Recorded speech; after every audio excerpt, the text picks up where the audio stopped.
ಕಾಯಕವೇ ಕೈಲಾಸ ಎಂದು ಬಸವಣ್ಣ ಹೇಳ್ಯಾರ. ತ್ರಿಕಾಲದಲ್ಲಿ ಶಿವಪೂಜೆ ಮಾಡಿ ನಿತ್ಯ ಅಂದಾರ. ಭಕ್ತವತ್ಸಲ ಭಗವಂತ ಮೈ ತುಂಬ ಭಸ್ಮ ಹಚ್ಚಕಂಡ ಆಯಾ ಕಾಲಕ್ಕ ಹುಟ್ಟಿ ಬರ್ತಾನ ಹೊಸ ರೂಪ ಹೊತ್ತುಕೊಂಡ. ಭಕ್ತಿಲೆ ದುಡಿದರೆ ಬಂಗಾರ ಕಣ ಇರ್ತಾನ ಕೈ ಹಿಡ್ಕೊಂಡ.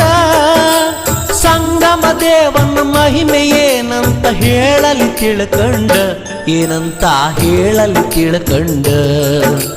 ಮೂರು ಬಟ್ಟ ವಿಭೂತಿ ಒಳಗ ಸಂಗಯ್ಯ ಇರ್ತಾನ. ಹಣಿಮ್ಯಾಗ ಹಚ್ಚಿದ ವಿಭೂತಿ ಬೆಳಕಲ್ಲಿ ಪರಶಿವ ಕಾಣ್ತಾನ.